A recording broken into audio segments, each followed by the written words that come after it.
السلام علیکم محترم بزرگ اور دوستوں، سنیے، غور سے سنیے، حدیث شریف کی بات سنیے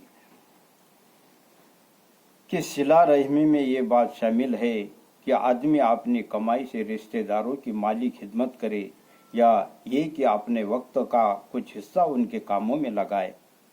اور فرمایا نبی صلی اللہ علیہ وسلم نے، جو شخص اللہ تعالیٰ پر اور آخرت کے دن پر ایمان رکھتا ہے اس کو چاہیے کہ اپنے مہمان کا اکرام کرے۔ جو شخص اللہ پر اور آخرت کے دن پر ایمان رکھتا ہے اس کو چاہیے کہ وہ صلہ رحمی کرے، یعنی رشتہ داروں کے ساتھ اچھا سلوک کرے۔ جو شخص اللہ پر اور آخرت کے دن پر ایمان رکھتا ہے اس کو چاہیے کہ بھلائی کی بات کرے ورنہ خاموش رہے۔ اور فرمایا نبی صلی اللہ علیہ وسلم نے، جو شخص یہ چاہے کہ اس کے رزق میں فراخی ہو اور برکت ہو تو اس کی عمر دراز ہو، تو اس کو چاہیے کہ اپنے رشتہ داروں کے ساتھ صلہ رحمی کرے۔ اور فرمایا نبی صلی اللہ علیہ وسلم نے کہ بے شک یہ رحم یعنی رشتہ داری کا حق اللہ تعالیٰ کے نام رحمان سے لیا گیا ہے، یعنی یہ رشتہ داری رحمان کی رحمت کی ایک شاخ ہے۔ جو اس رشتہ داری کو توڑے گا اللہ تعالیٰ اس پر جنت حرام کر دے گے۔ جو اس رشتہ داری کو توڑے گا اللہ یعنی اس پر جنت حرام کر دے گی۔ تو صلہ رحمی کرتے رہے، ناطے رشتے توڑے مت۔ اور فرمایا، سنیے، غور سے سنیے، سنو محترم حضرات، نبی صلی اللہ علیہ وسلم نے فرمایا کہ مال صرف اس لیے ہے کہ اس کو اللہ کی رضا کے کاموں میں خرچ کر دیا جائے، خود اپنی طاقت کے موافق تنگی اٹھا لی جائے، دوسروں پر خرچ کیا جائے۔ اپنے کام صرف وہی آئے گا جو اللہ کے خزانے میں جمع کر دیا جائے گا، کہ اس کے بینک میں جمع کر دینے پر نہ اس کے ضائع ہو جانے کا اندیشہ ہے، نہ بینک کے فیل ہو جانے کا اہتمام ہے، اور ایسی ضرورت کے وقت کام آئے گا جس وقت آدمی انتہائی محتاج ہوگا، کل قیامت کے روز کام آئے گا۔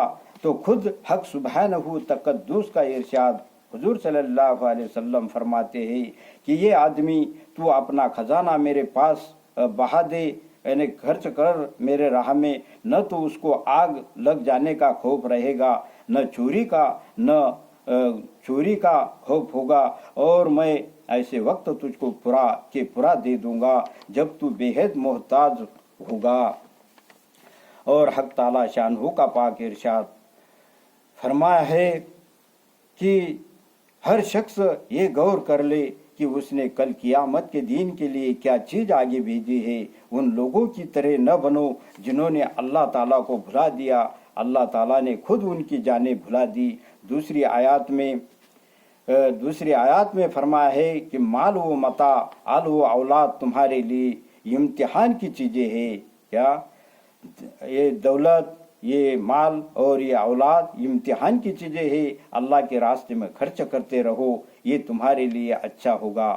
اور حضور صلی اللہ علیہ وسلم کا ارشاد اسی میں فرمایا ہے کہ نبی صلی اللہ علیہ وسلم فرماتے کہ اگر میرے پاس احد کے پہاڑ کے برابر سونا ہو تو میرا دل نہیں چاہتا کہ اس میں سے کچھ بھی میں اپنے پاس رکھوں، سوائے اس کے کہ قرض کی ادائیگی کے واسطے رکھا ہو۔ جس کا قرضہ ہو وہ بس دے دیا کرے، قرضہ بھی نہ رکھے کسی کا، گھر پہ لے جا کر دے دیا کرے۔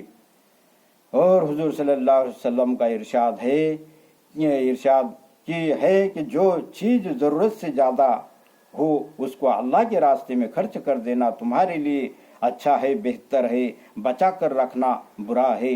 تو اللہ اپنے کو کہنے سننے زیادہ عمل کی توفیق نصیب عطا فرمائے۔ اور فرمایا نبی صلی اللہ علیہ وسلم نے کہ گن کر مت خرچہ کرو، جتنا بھی ہو سکے یعنی خرچہ کر ڈالو اور اللہ کے راہ میں لگاؤ۔ تو اللہ اپنے کہنے سننے زیادہ عمل کی توفیق نصیب عطا فرمائے۔ بس تو پھر اللہ وصلی اللہ تعالی علی خیر خلق نور عرش محمد علیہ وصحبہ اجمعین برحمتک یا ارحم الراحمین۔